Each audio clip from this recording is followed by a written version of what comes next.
Welcome Arun, welcome Divya, and just like the previous panel, we have North representation, South representation.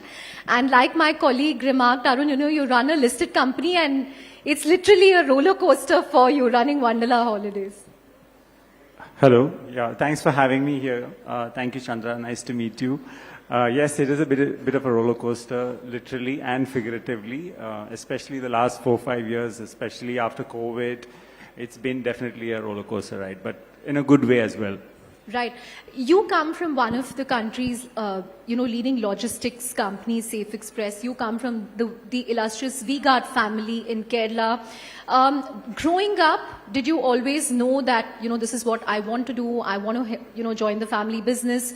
Did you explore other options and then decide to be part of the family business?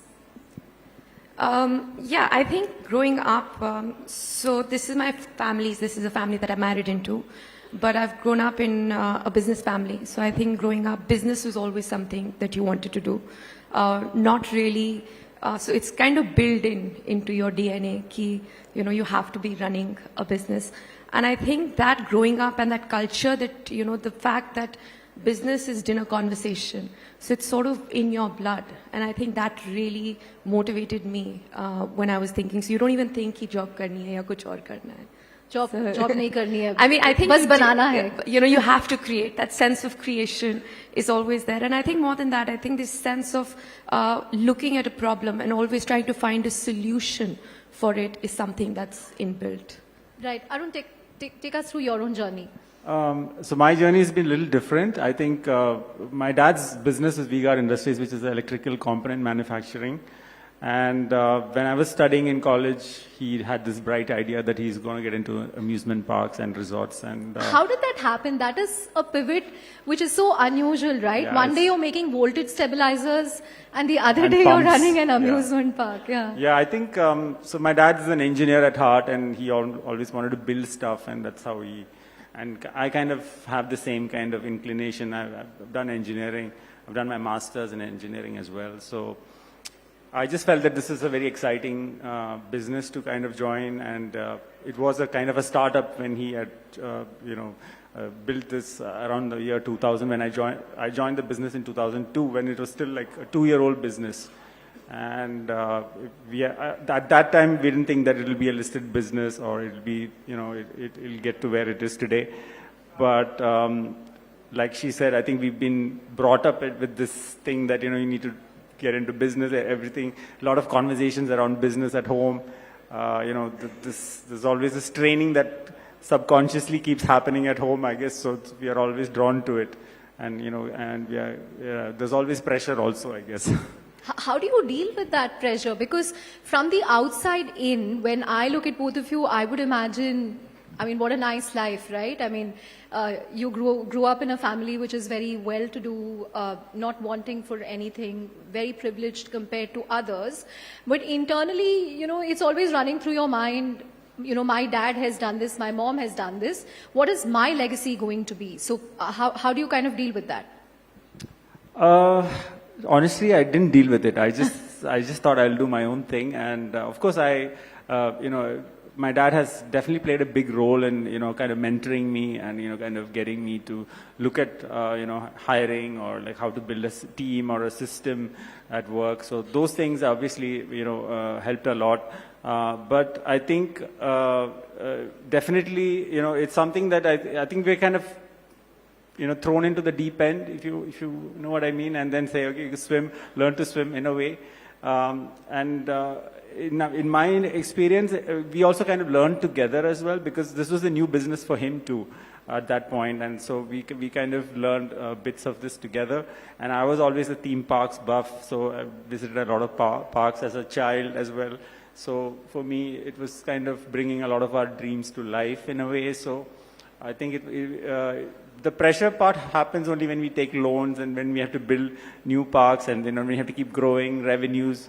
I think that was difficult in the beginning, but I think over a period of time, it's been, I'm kind of used to it now. Right, Divya? I have a little bit of a different experience.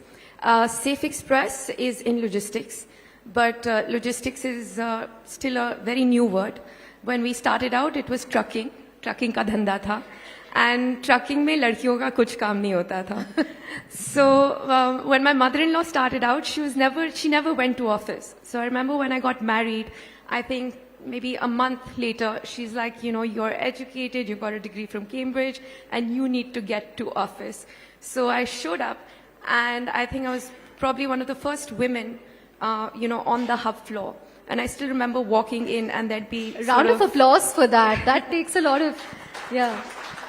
So you know, and there was this sense of fear of like that be the driver the and the managers and they're like, madam kya karengi yahan pe?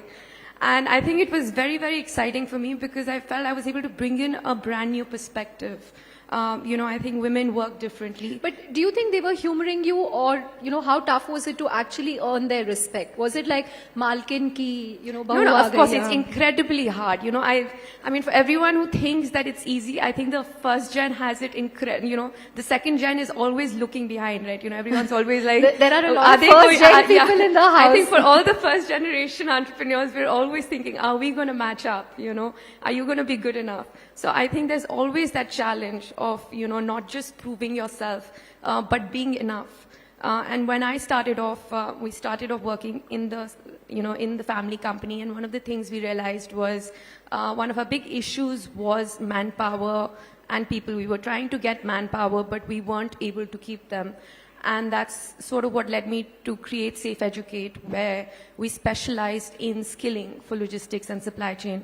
So it kind of went, you know, problem to solution, where you were in the sector, where you're in the company, you realize what's the big problem of this sector, and can you come up with a solution that caters to it?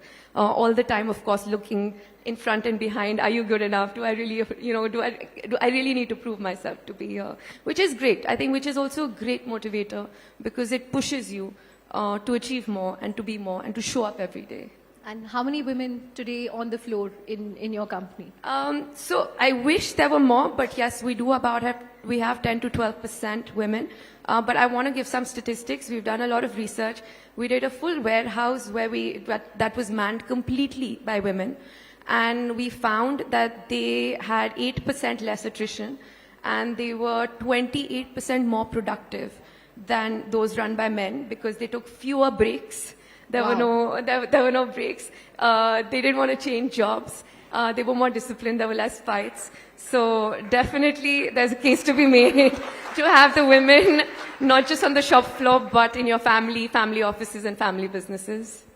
Wow, so fewer breaks, more retention. That sounds like any employer's dream. But Arun, you know, you said your dad helped you a lot, and the way your business is run, V-Guard is run by your brother, Mithun Chitlapalli, and you kind of run Wandala. Did you ever want to run V-Guard? Did you tell your dad, why are you giving me the amusement park? Like I said, you know, when I joined this business, it was like all hands on deck. We were all trying to figure out what to do with this, how to, you know, make it work and stuff. So it just happened like that. And then I didn't really, for me, V-Guard the V-Guard office was already a very established business. There were a lot There's of senior nothing new people. that you could. Yeah, so when I went there for a few meetings, I was like, I don't know. Like, you know, it was 25 years ago though.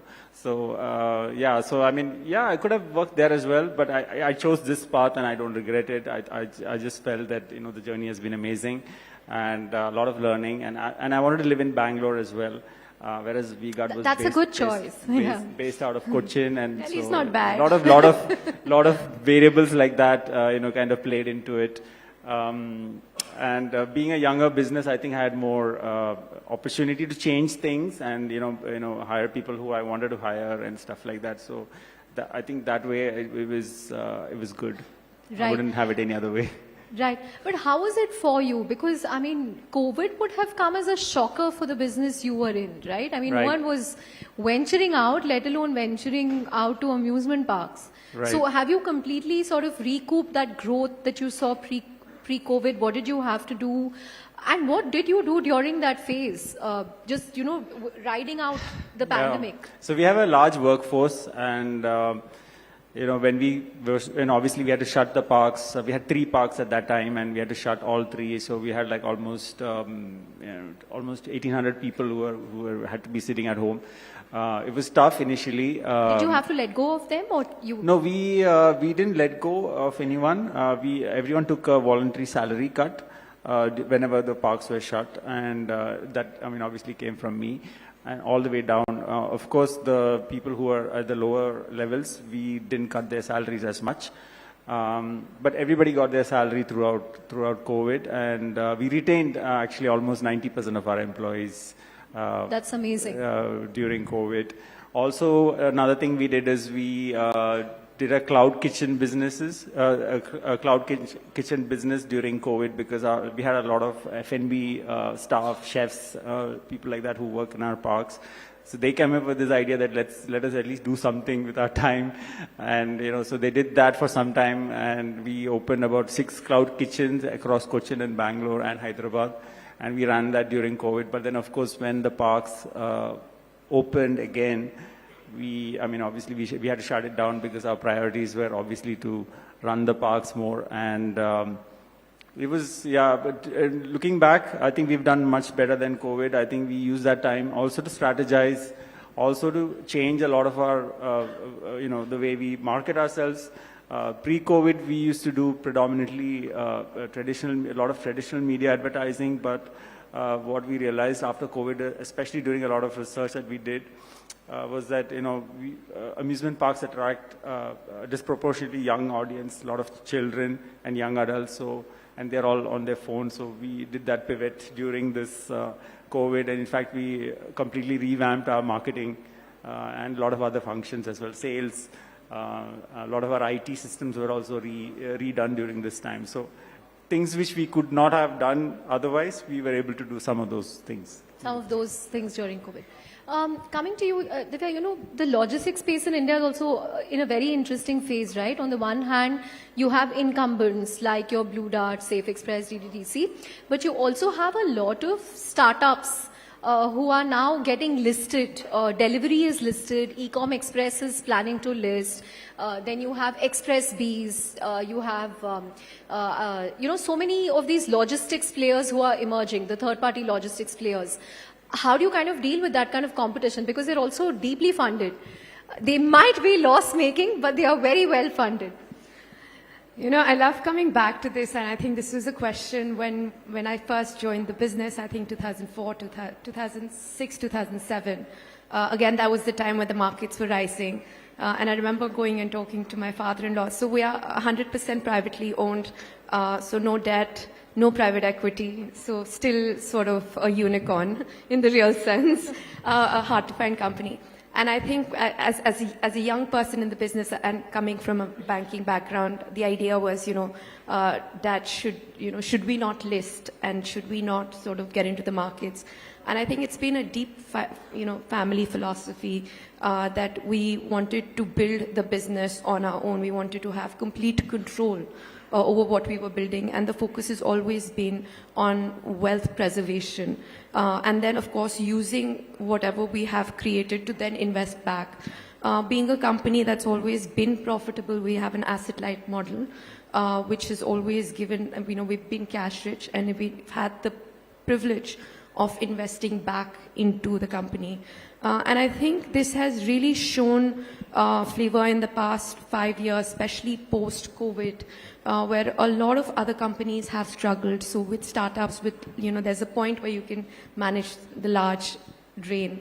So that actually was one of the strongest suits, where you could stand still, you didn't have to worry about cash and these things. And I think that brings me back to the idea of, what is the DNA of a family? And I think that's really, really important. And for us, basic first principles matter.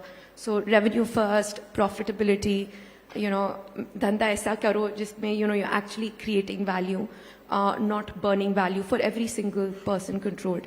And I think that's something that's been passed on, that's very deeply enrooted in the family, in the business, in our employees, and now in all the other enterprises that we're looking to. So the mindset has always been towards creation and preservation, while at the same time growth. And I think if you look at the numbers, we can see that this is actually matched up. And we've actually been able to create greater value. Right. One thing also about business families is that it's very important for them to give back to the community, and we've seen this with so many examples in the room, from Apollo to the Dabur family, which does a lot in philanthropy. Arun, your dad, also is very passionate about that. I came across a story which said that he decided to donate his kidney sometime in 2013. To a complete stranger, because he believed that that would set off, a chain of organ donation in Kerala and reduce the kind of, the fear or the anxiety around it. He's also very passionate about protecting strays. Tell us about him, and I think he's already given away a third of his wealth to charity. Yeah, so my dad has always believed that business is also, we are responsible. If we generate wealth, it has to be used responsibly, and in a country Trustees like, of... we are custodians of wealth, and it has to be used responsibly and for, uplifting our society. So that's been a theme for us. So like you said, the healthcare, organ donation, stray dog issues, a lot of things. I mean, my dad is involved in a lot of different things. We have our family wealth, almost 1/3 of it is kept aside for all these different verticals. We have senior living facilities that we that comes out of this again. He's running a senior living foundation. Then there is kidney he also runs a kidney foundation, and few other things as well. But I think that's something that is ingrained in all of us again, and even as a business, whether it's V-Guard or Vandala or all the other companies that we have. We also try and help our employees or our villages that we around our our factories or around our amusement parks. We kind of adopt them and help them. But we focus on healthcare and education. These are the two main things that we focus on. So we help rebuild schools, or we help with drinking water or primary. What do you call it, like healthcare, like a doctor's facility and first aid and things like that. So we've done a few things like that. A lot more can be done, but as we are also running the businesses, so it's this fine line of figuring out which priority to focus on. My dad focuses more on the giving part of it right now, and I think my brother and I are on the. But how did the family react when he said, "I'm going to do this"? Obviously, we all said no, and he's like, we were like, why can't we donate more if that's what you want to do? But he's like, no, I want to donate. In a way, a part of me as well, and it's fine. I've done enough research. Nothing's going to happen to me. I can still have my alcohol. I can still, do whatever I want to do. So it's fine. And he's right. So, I think he wanted to do also because of the stigma associated with organ donation. But it takes a lot of courage to donate your kidney. It's a pretty. And he was 60 years old when he did it. So normally they don't allow organ donors to do it after the age of 50. But he was 60, and that was in a way something that he wanted to do when he turned 60. He's also, so he's got a lot of views on, that we have to give back to society and things like that. So this all kind of plays into that whole theme that he has going for himself. Right. Divya, your thoughts? So, it's interesting is when we, in this conference is about family business. So when we run a business, everyone is family. Post-COVID, I launched a startup. We got some funding from Sequoia. It was a startup called Seco. And in the startup world, the idea was that you have to be a team, right? So it's, you have to have only the strongest people on board. And it was, either you're in or you're out. And I think that was sort of a shock when I walked in. Because I think the way we've grown up and as a family business, it's about taking everyone together. So I think as a business, what's really important is, to, of course, first of all, take care of your employees. you know, their well-being, are they being looked after? So for us, what's really important is the community, our truck drivers. One of the things that we've worked on, which is philanthropy as well as entrepreneurship, is for a lot of our truck drivers, we'll help them get a loan. And we'll have them, you know, buy a truck with which they can pay their EMIs. And what that allows them to do is over a period of, you know, 2 to 3 years, they can actually own their own trucks.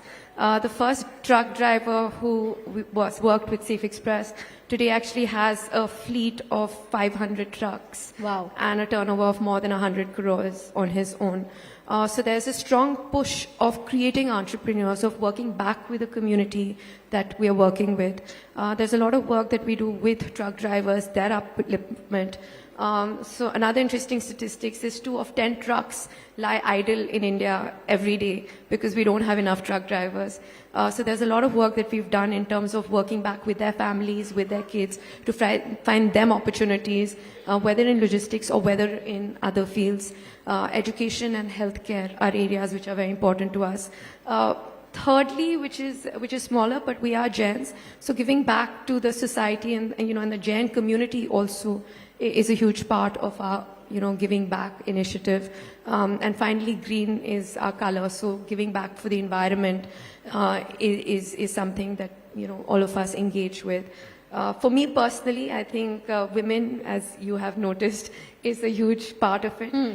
So in terms of, you know, skilling women, empowering women, and really looking at initiatives where we can skill them and make them equal part of the workforce is something that's very dear to our Right. hearts. Arun, is your father involved in the business in any way? When does he come in? And are you scared of when he comes in? Does he only come in when he's upset about something, or he thinks that you all are not doing something the way he would have done? So my dad, now he's 75, so he's retired from the board. People above 75 are the most active Yeah, I know. So in he's- India now. Yeah, Only yeah. those below 40 are talking I- about, you know, the fire movement and all. Yeah, no. So he's not involved in V-Guard or Wonderla anymore. He's our chairman emeritus. So, but of course, these are still his babies in a way. So he has a lot of employees that he has worked with from, you know, back in the day. Some of them are still continuing in different capacities. Some as, you know, distributors, partners, and things like that. So he gets to know what's happening. And I think he also, you know, we still, you know, talk to him about what's happening in the businesses, and, you know, if there's any big decisions that are being done, I still like to run it by him just to, you know, so that he also feels like connected to it. He likes to be like that. So we try and involve him as much as possible, but at the same time, he's also busy with more of his, you know, foundation and things like that. And he also has another business, which is in construction. So he This also. is Vega Land. Yeah. So he's busy with that as well. So he spends a lot of his time giving talks, and you know, he's always giving a talk somewhere. So You should bring him here next. yeah, sure. Yeah, so he's busy, and he has a lot of causes that, as you know, he's busy with, whether it's organ donation or stray animals and all kinds of things. So he's a very busy man. Yeah, so it's hard to get him to our parks or to even to V-Guard office, I think. But at the same time, he attends our board meetings, and I think at a strategic level, he's still involved. I mean, he likes to know what's happening. But otherwise, he's pretty much retired from the big companies. Great. On that note, thank you both very much, Arun and Divya. This was such a lovely discussion, and it's great to see both of you forging your own identities, even as, you know, you build on what your parents have built. A huge round of applause to the Sions you. of the V-Guard and the Safe Express crew. So, Arun, look forward to meeting you at Bandela someday in Bangalore. Please do come with your family. Thank you.